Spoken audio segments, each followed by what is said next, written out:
This movie is really fun to watch, but it's dangerous to follow in terms of kind of taking your cues about relationships and what's ideal and what a good relationship is and isn't, and how you know if you're in love. There's just so many things that are bad. All right, Garrett, today we're going to be talking about why The Notebook sets you up for relationship failure. Now, I should say, going into this, do you know the easiest way to make Jessica cry, my wife, cry? What do you think? I'm going to say... That's a horrible way to start a podcast. I mean the good type of cry, not the bad cry, okay? Good cry. Leaving the cabinet doors open in your kitchen. Well, we know she will cry with anger because of that. No, the answer is the easiest way to get my wife to cry is to tell her that when we get old, I'm going to lose my memory and she's going to have to tell me about my life because it's just like The Notebook. And then we're going to get into bed and we're going to both die together in each other's arms. It gets her every time, man. Like, it's just without fail. It's a sweet cry. It's a very nice cry. It also gets me a little tear. Am I going to cry on this podcast? Because I am such a sap with this stuff. I want to get cry. You might. I am going to be honest. I rewatched the movie last night in preparation for today's podcast. I didn't just cry once. I cried a solid 2 times. And the second one was a little... I can't believe I'm telling you this. A little bit of an ugly cry. It was like... bad. This announcement is for everybody in Love Strategies. The team's growing quite a bit. So we all do what we call end of day reports. And you kind of just say, like, what did you do for work that day? Just so we're all on the same page communicating. In Gary's end of day report, he goes, I watched The Notebook. I'm like, dude, that's not work. You know what? It's the best kind of work. It's the kind of work that I get to do where I get to watch romantic comedy movies and sadly, for some people listening today, tear them apart a little. Well, that segues us into this topic that may or may not get us hated on the internet or from the Love Strategies community. But I think it's actually a really fun topic, and it's actually really important. There's a lot of really good lessons to be learned from that movie. And just going into this, Gary, I think we can both say that I'm going to say it's my top 10 favorite movie of all time. It really is. Maybe even top 5. I agree. I mean, it's I don't know about top 10 of all the movies in the world, but of all time. Of all the movies of all time, I don't know. But like when it comes to like purposefully sappy romantic movies that I like watching with my wife, this is right up there. It's like this and Sleepless in Seattle. Like it's 1 and 2. All right. So with that said, Gary, tee this up for today. Yeah. So, funny enough, you said about, me watching this last night. And so I get the DVD out because we have it from back when it first came out, the DVD. And my wife's like, what are you doing? I said, I'm watching The Notebook. She's like, you're watching The Notebook? This is literally my wife's favorite movie. And she said, well, why are you watching The Notebook? And I said, well, I'm doing a podcast with Adam and we're going to talk about, and I paused. She goes, what? I'm like, I don't want to tell you. She's like, no, tell me. I'm like, I don't want to. And it was like, well, we're actually going to show how The Notebook has some pretty harmful views and how it romanticizes toxic behavior. And she goes, that's ridiculous. I'm like, no, I get it. But that's why we need to do this podcast, because so many people watch this movie, myself included. Like, and we came up with this idea because you and I were hanging out together, 2 guys. We're at a lake house hanging out, and we both started talking about The Notebook. And it's like, it's such a prominent movie when it comes to relationships and romance that, I don't know, like we need to set the record straight on it a little bit. And so that's what we're going to do today. Yeah, I agree. Just a couple of guys at the lake house talking about The Notebook. Oh man, my buddies are going to really make fun of me for this podcast. All right. Yeah. It's an occupational hazard as somebody that, studies relationships. I'll speak for myself. But, and so you're going to, I think you'll see by the end of this, where I'm going to land on this. And I can start it off this way too, is this movie is really fun to watch, but it's dangerous to follow in terms of kind of taking your cues about relationships and what's ideal and what a good relationship is and isn't, and how you know if you're in love. Like, there's just so many things that are bad. All right, So let's jump into it. I want to hear your thoughts on what it got wrong. Hit yeah, me so with it. hopefully my wife will never hear this, but here goes. So the first thing I think it's wrong is this idea that like your first love is your true love. Like that is the defining love of your experience, is that very first love. And so Allie, you know, her and Noah, like it was their first time coming together, and that was it. Like that became the relationship. And so at one point in the movie, and this is where my in-depth research comes in handy. She says, Allie, to her mom, "You don't look at daddy the way I look at Noah. You don't touch or laugh. You don't play. You don't know anything about love." And like, isn't that exactly how it feels early on? Yeah. But so, and I think, you know, this portrayal of it being the first true love, I'm just going to say flat out ridiculous, because it's like, why would your first love be your true love? It's literally when you know the least about love and life, loss. It's like saying your first job is your real true job. Yeah, that is the job that, oh my God, I am going to be this Amazon driver for the rest of my life because it's great. I got a 401k. It's great. No, and look, obviously some people, and I would venture to say it's in the single digits, the first person that they fall in love with, that is their person, and they grow together in the same direction. And oh my God, they are just meant for each other.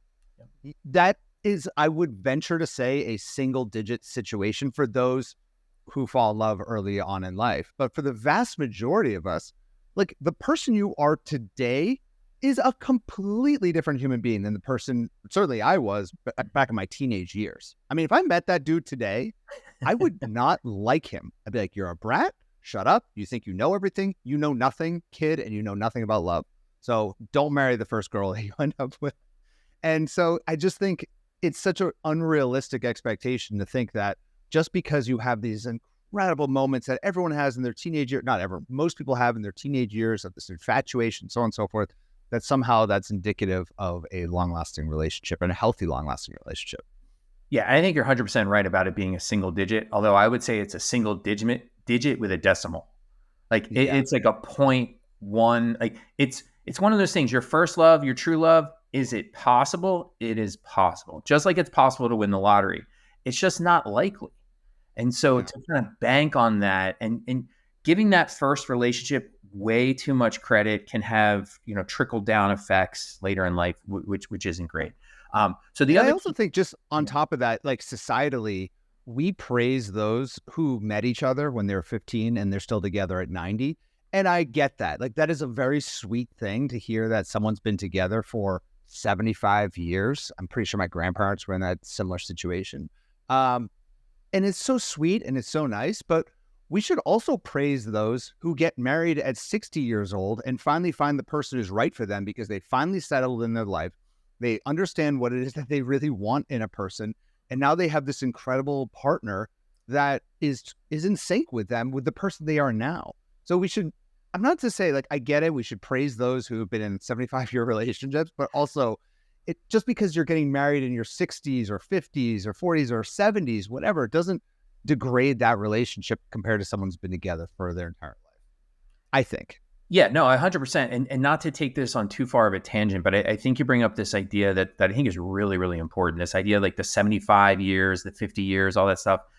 We have to remember, longevity isn't the goal. It's the byproduct, right? The goal of your relationship is fulfillment with someone who's your best friend, who accepts you, respects you, and help as a person and helps you grow. That's the goal. The longevity is the byproduct of that. It's not like, I'm going to get in this relationship so I can be with the same person for decades and decades. Like, you shouldn't think that way. And so we just have to be careful sometimes about overemphasizing or over-congratulating longevity, because we all know, like, there's plenty of people who stay in a really long relationship that's not a great one. And so staying for their entire life. Yeah. For their entire life. I think that's the beauty. And I'm going to continue on this tangent, because why the F not? That's why, like, when people like, that's why I think it's really healthy that women can get married later in life now and don't have, like, when people glorify like the 50s or the 20s and they say, oh, dating's so terrible now. Oh, it used to be so good back then. Like, not really, dude. Like, if you're a female back then, you better be married by the time you're 18 or else you are a blank. All right. I'm not going to get into that. You are not a good woman. All right. And now, luckily, we're in a position where you can grow as a person. You can get to know yourself a little bit and you can leave a relationship. If you got divorced in the 50s, God help you. Like, good luck finding another person and actually having any semblance of a good life. And I think that this is all very positive, that people can get married later and then they can leave relationships and get divorced and be out of those relationships if they don't work out. And we should really celebrate those who do get out of relationships that are not healthy, even if it's not even toxic. It's just like they don't like each other. They're not good for each other. Celebrate that as well. So I don't know. There's my rant for the day. I don't know. That is a big tangent on what we're talking about, but I think it's a really important lesson and something no one talks about. No one talks about this stuff. Yeah, fulfillment-focused relationships need to be the norm, and luckily, it's something that the newer generations are getting right. I mean, it is something that they're focusing more on rather than just being practical. It's actually like, are we going to grow together and help each other, evolve as humans? And that's kind of the point. Which brings us back to the terrible Notebook, which is the idea, so we're talking about first love is true love and how that's wrong. And you brought up a really key concept in there, which is this idea of infatuation. And the Notebook doesn't just show infatuation between two people, it completely glorifies it. That, we are so madly, fully, deeply in love, and that this is the key sign of a fantastic relationship for the future. And so infatuation like that is possible early on when you don't really know the person. You don't know that much about them. And what it eventually kind of like shakes out to in terms of like the Notebook and my thinking about the Notebook is like something for people to realize is like Noah as a character isn't a real person. I mean, obviously he's on a movie. That's not what I mean. But it's like that guy does not exist in real life. What the portrayal of Noah in this movie is an idea. It's an idea that's not a real person. It's this idea that love can be magical and perfect. And it's like there's ups and downs, but we always come back together and it's just wonderful all the time. And it's just not realistic. And this idea of this perfect relationship, I mean, if you hold out this ideal of perfection in your relationship, you're going to be disappointed. And worse, a lot of times, if you think your true love has to be perfect, you might end up leaving a relationship way too soon because you're like, oh my gosh, this guy doesn't load the dishwasher properly. This can't be my perfect partner. And that's the kicker right there. That's such an important point, is leaving relationships too quickly because they are not the Noah. And that's a big one. When I hear, like, we hear this a lot with new clients that come in and they're like, oh, I'm not here to ever lower my standards. I'm not going to lower it for anybody, not you, not anybody. And I'm like, okay, I'm not here to lower your standards, but I am here to adjust your standards to set you up for long-term success, because your standards right now are optimizing for short-term fulfillment. If my standards for life was all about just like short-term pleasure and feeling infatuation, what would I be eating every day, Gary? Sour Patch Kids. I love my Sour Patch Kids. Okay. Instead, Gary on our retreat brought me Sour Patch Kids when we met up at the lake house, and I was very offended by this. I'm like, don't eat that. But instead, what do we optimize for? We optimize for long-term fulfillment, and like long-term, when it comes to my analogy with health, like good food that makes you feel good in the long term. And so I think that is so important to be optimizing for. And sometimes those first few times that you get to know someone, you go out with them, or even you're in a new relationship and you're like, he's really great and I'm really getting along with him, but I just don't feel that like Noah level of infatuation. There must be something wrong. Well, maybe there isn't something wrong. And in fact, by not feeling that, it actually might be a good sign in some ways that the relationship can grow in a healthy way. Such annoying advice that no one's going to listen to this and be like, I agree. But try, everybody, when you're listening to this, because this can really be the difference maker for you for a long-term healthy relationship. Yeah, I mean, we talk a lot about strategies, and like this is one of those strategies where it's not a lowering of standards, it's a calibration. And like you use a perfect word there, which is optimize. And it's like so many people kind of negate a potential partner because it's like, I can't make out with this guy in the rain, right? Like he's not going to paddle me around in a pond full of swans and all this kind of stuff. It's like, okay, like it goes back to this idea that's unrealistic. That's Noah is an idea. It's an idea from a sappy romance novel that looks really good on screen, but it's not real life. And you need stability, reliability, predictability, and like those kinds of things. Those don't get on TV, right? It's just not. It's not hot. It's just not hot. Wait, we'd be terrible movie producers if we created our own movie of like a relationship that has days where it's great. You go out for dinner, you have sex, and that's nice. And then you wake up the next morning and you're like, why didn't you do the effing dishes? Okay. Why are all the cabinets open? You're like, I don't know. Why don't you just wake up earlier? And it's like, that's what a real relationship is like. It's not like this. And I know they try to depict that a little bit in the Notebook, but it's very extreme and it's just totally unrealistic. And that, yeah, sure, the first couple of months of relationship might have a level of that honeymoon infatuation. And there's some really good research about that. But just know, especially for those who are single and dating and you're going to get into a new relationship, that always, with a capital A, that always fades. That will not remain. Yeah. It won't remain the same, but it actually gets better, I think. I think that's the key point that is worth mentioning. It's not like your relationship gets worse. It actually becomes more real. And so there's a transition. That perspective. Yeah, there's a transition. Right? Because, we humans are designed to habituate. We adapt to everything. We're like one of the world's most adaptable creatures. And so you can't, whatever you feel is this high level of chemistry, excitement, etc., over time, that same level just gets more and more normalized. So you need even higher level. And so you're fighting a losing battle if you're really optimizing for those traits, right? Ironically, what the Notebook does in terms of kind of triggering a lot of those kinds of feelings is it takes, and this is where we're getting into the real, like, here's the real awful, like the dark underbelly of the Notebook, is the level of toxicity in the relationship between Noah and Allie is like off the charts, right? It starts with Noah basically stalking her, forcing her to go out with him, right? He's obsessive. He follows her up the Ferris wheel. He just like hangs and says, you will go out with me. You will go out. Like basically like bullying her to force her to go on a date with him. And then it's just like big gesture. Let's go lay down in the road and let's like do all these like super romantic things. And it's like, it's borderline, like people like talk about love bombing these days. It's borderline love bombing with some of the stuff that he's doing, which is like this almost like emotional, psychological level of like borderline abuse where it's like, you're just so over the top early in a relationship, well before it's warranted, by the way. Yeah. Like you don't really know this person yet. And he's just like, you're the one. I was stopped by you. And she even says one time in the movie, she's like, oh, you're good. You're good. Yeah. Here's the litmus test. I think if it's like love bombing and inappropriate, just replace Ryan Gosling with a really ugly person.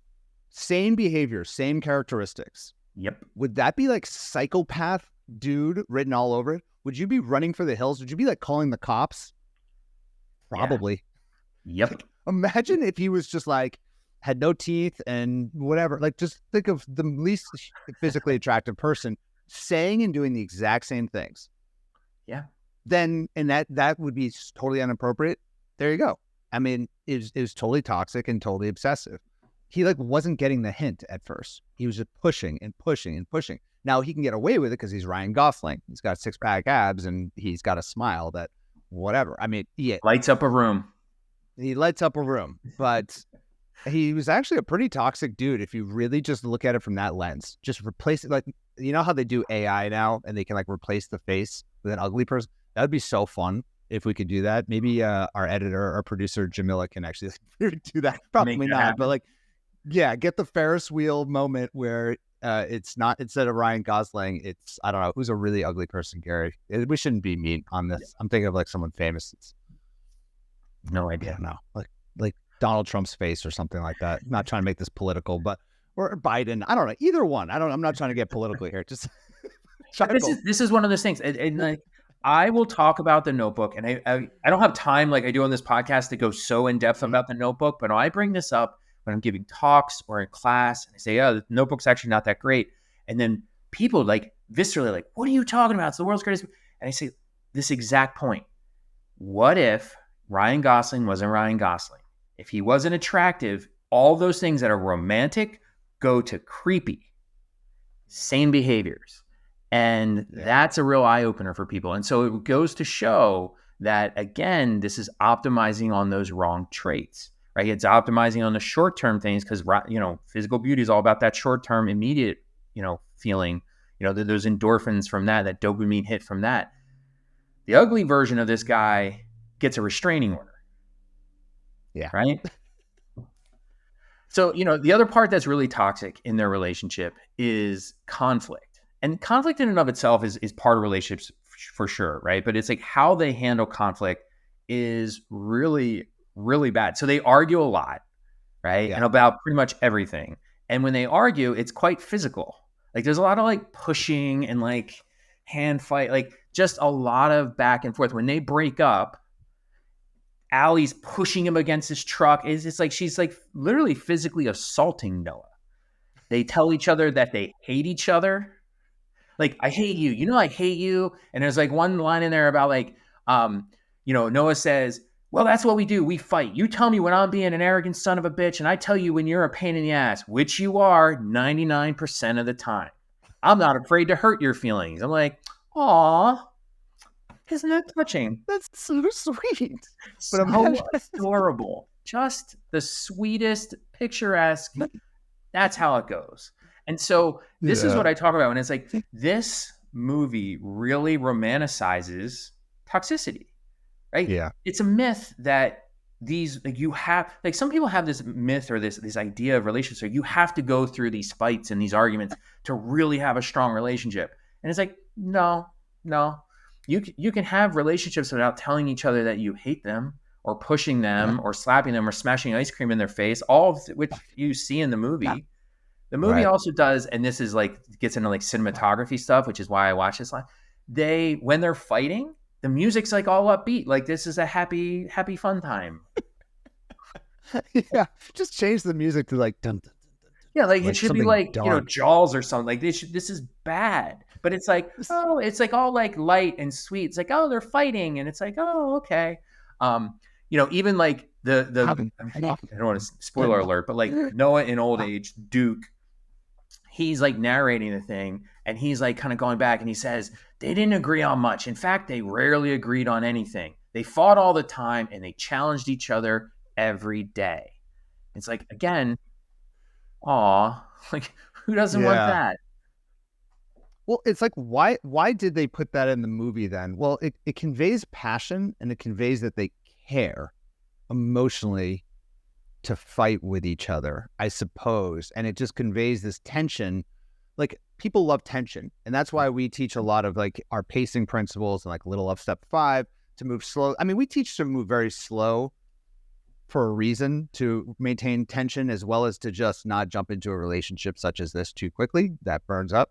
But I feel like create this amazing amount of tension where it goes from just like hating each other to loving each other. There's nothing in between, when the reality is that a healthy relationship is typically quite boring. Like it's typically quite in the center. When you're in a toxic, horrible relationship, usually it's like being bipolar. And I have some experience with people in my life who are bipolar. And I believe you do as well. And it's just, the highs are so high, but the lows are so low. And it's tricky because you can talk to a bipolar person. Sometimes they say, well, the highs are so good that I'm willing to take the lows.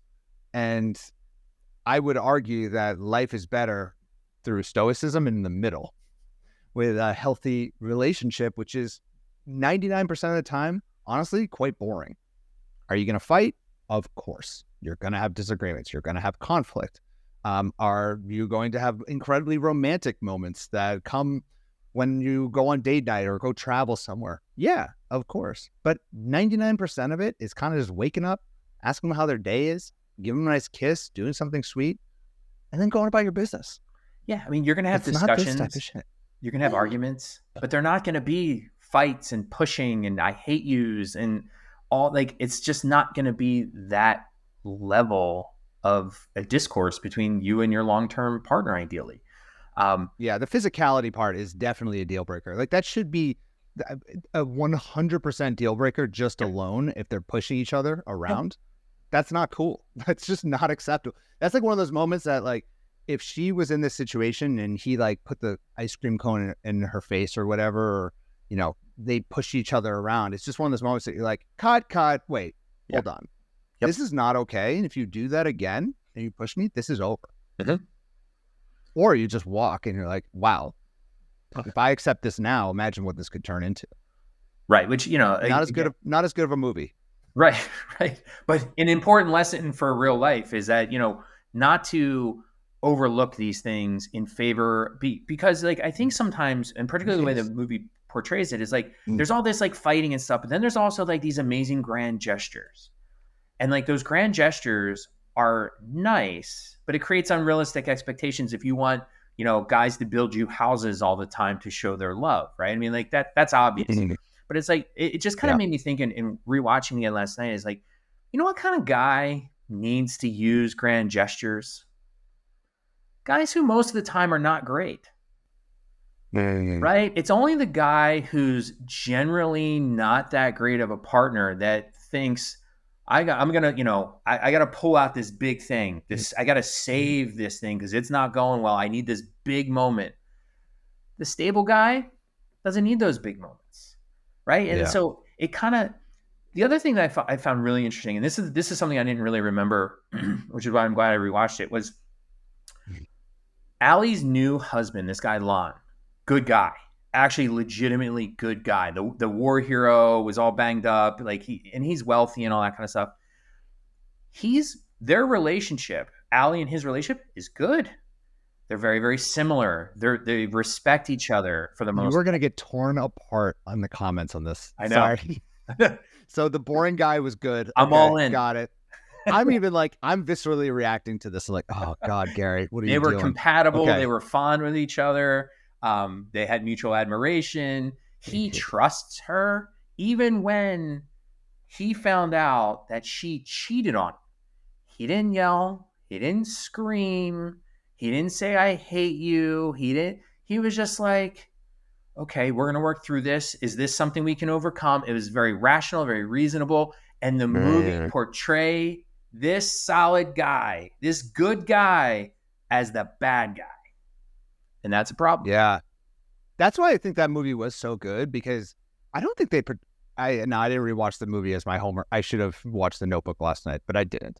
But I've watched it about 55 times in my life. So I think I can remember that they didn't portray him necessarily as a bad guy. That was like the nuance of it, is that he was actually a relatively good guy. He was just boring.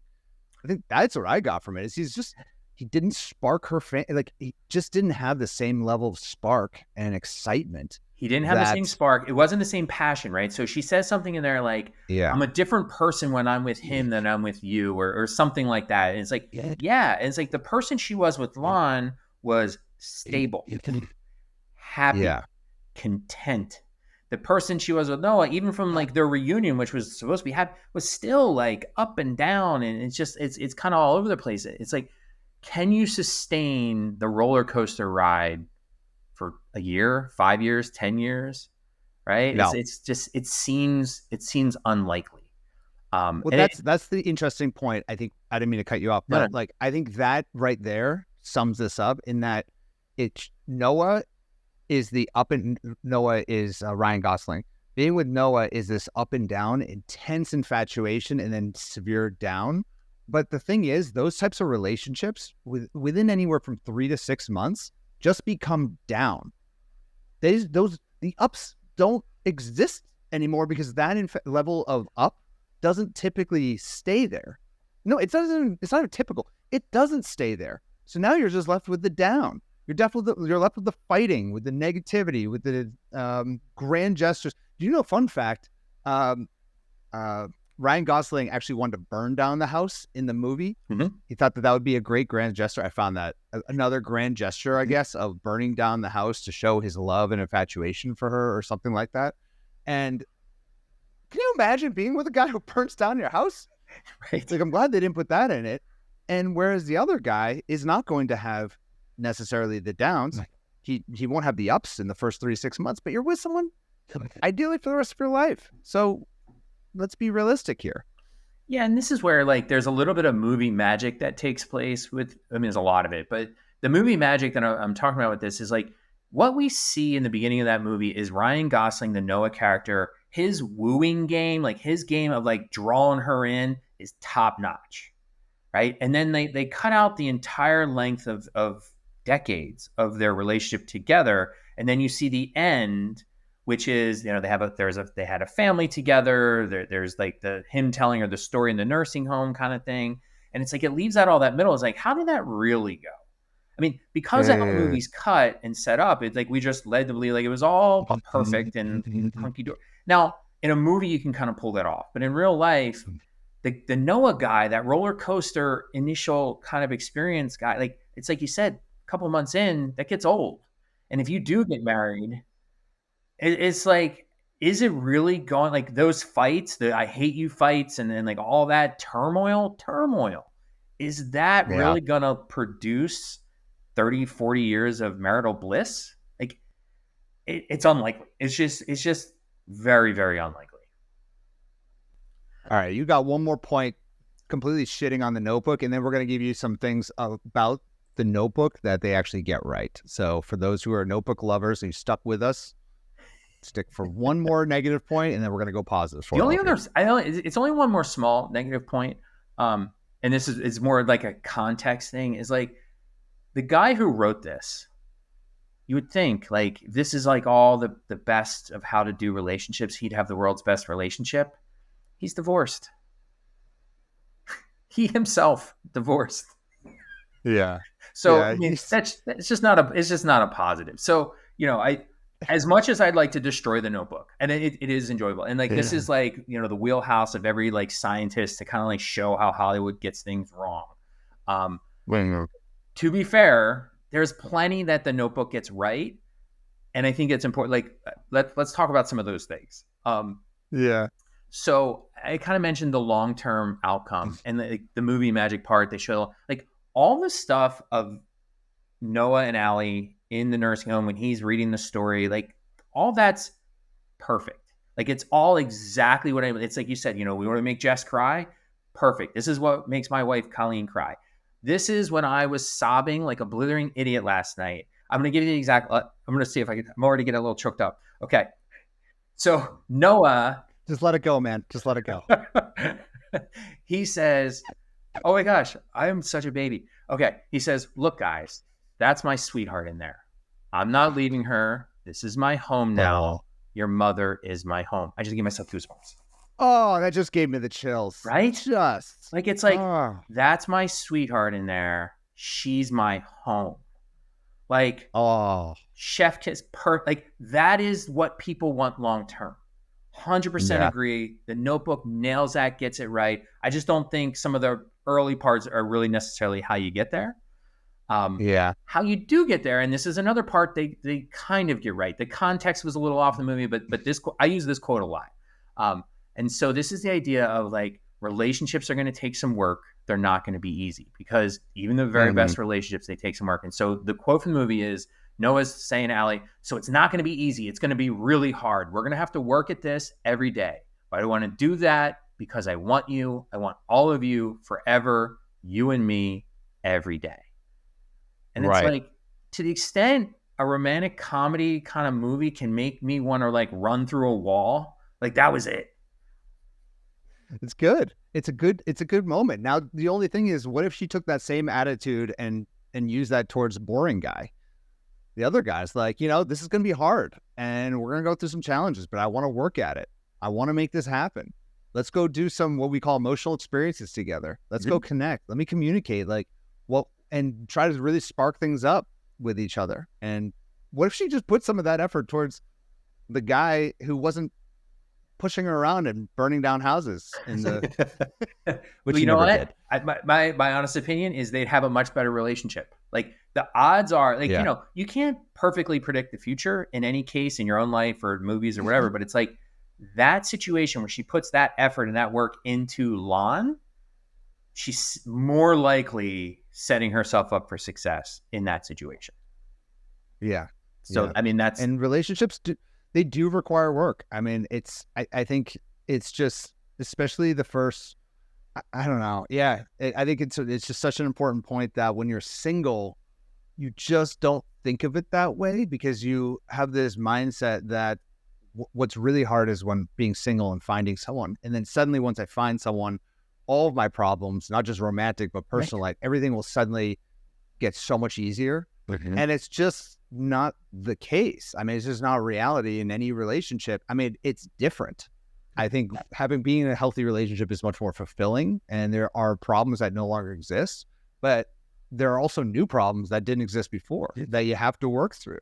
And just going into your dating life with that true understanding is, I think, very empowering. And it kind of sets you up for the reality of love, honestly. And you'll focus your attention on the right type of people if you keep that in mind, rather than getting distracted by shiny objects, which are the Noahs of the world. right. No, absolutely. So I only have one last thing. There's some other like small things that the Notebook gets right about, like how your parents being against your relationship will actually make you like that person more. The difficulties with, you and your partner not being of the same class, like, he's making 40 cents an hour, she was wealthy, I mean, all that stuff. I think that stuff's kind of obvious. So it's not that, the Notebook gets all that stuff right. Here's one other thing that it gets right that might be a good thing, might be a bad thing. And this is just like we talk about strategy and mindset and just having better insights into relationships.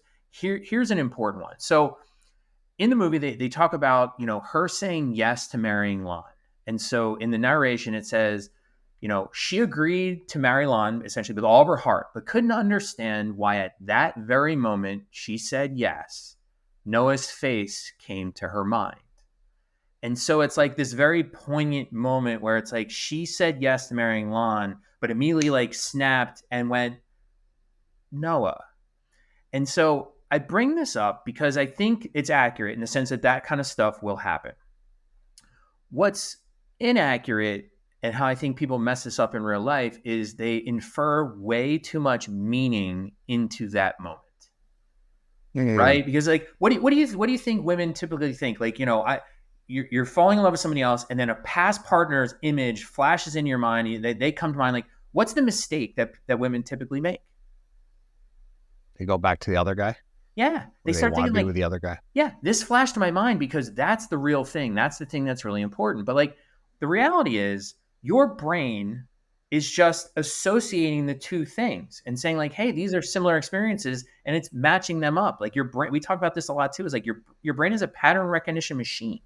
And so your brain is just saying, hey, this situation is a lot like this situation. It doesn't mean that this other situation's better or like the real thing. And so I think there's a tendency in life to kind of take these moments as more meaningful than they are. So it's like, it's mythical. It's magical. It's fate. It's fate. But it's like, it can be mythical and magical, but it doesn't mean it's meaningful.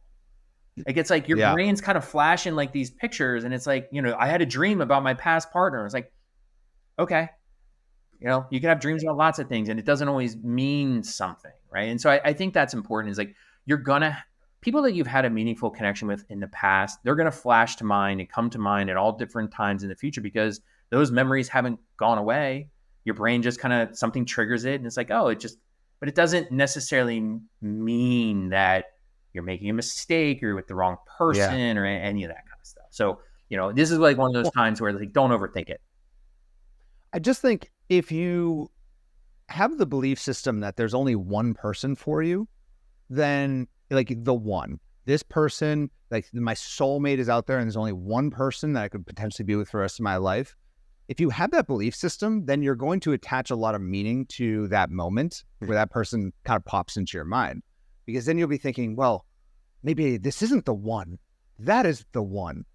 But if you can reconfigure your mindset to what Gary and I both believe is the truth, and I think there's a lot of science to back this up, is that there isn't just one person. It's a decision of multiple. There are multiple different roads you could go on, just like there are multiple professions you could have. In a different universe, I'm like doing management consulting because that was my first career. It's just a different path. And yes, some are better than others, and you use the information you have at the time to make the best decision you possibly can. And if you decide that that decision was wrong, you revert and so on and so forth. But like, there is no just one person. There isn't. Like, there's many different paths you could go down, and you, at some point, just, it is a decision. It's a choice. And that's like the least effing romantic thing you can say about love. But if these movies didn't exist, I think that mindset could be a lot easier to actually like internalize for people when they're dating. So I think it's perfectly natural for people to think about their exes. Although, Jess, if you're watching this right now, I've never thought about an ex-girlfriend ever. I promise. Right? Gary, you've never done that, right? What exes? I don't know. I don't know what you're talking about. So I think to just kind of wrap this up, it's something that we say a lot around here is, follow your heart, but take some strategy with you. And so I think when it comes to The Notebook, like to kind of like put this all in proper context, like follow your heart, like watch the movie. Like it's enjoyable. There's some really great romantic moments. It's a great movie because it gets you to talk about relationships with your partner, right? It's a great conversation starter. So like, please, we're not saying don't watch The Notebook. Follow your heart. Like that's totally fine. But keep this conversation in mind so that like you can see some of the bad patterns. You have some strategies for how to deal with those things. And you basically don't fall into the traps that movie is setting for you in terms of, glorifying the toxicity and the unexpected, too high expectations and all that garbage. Yeah. We say it all the time. I mean, we want you to find a partner that you are massively attracted to, who you're compatible with, who's your best friend. That is the standard we set around here. Now, the way that we adjust and calibrate that standard is that you don't have to be massively head over heels attracted to that person the moment you meet them because he's hanging off a Ferris wheel and doing grand gestures. That can actually, the attraction piece can grow. Now, if it doesn't grow, move on. We do not, like, do you know how often we are telling clients to move on from guys that they're trying to make the attraction work, but it's just not there. The spark isn't there. Next. But you got to give it a shot, and you got to go into it with an open mind and an open heart. And then you got to be willing to move on and actually move next and then continue the process. I feel like Gary and I are like kind of like the romantic killers, but in many ways we are there to maybe kill the romance a little bit in the short term so that you can have that moment at the end of your life where you are staring into that man's eyes who is your best friend. And then you die together in a beautiful romantic way in bed.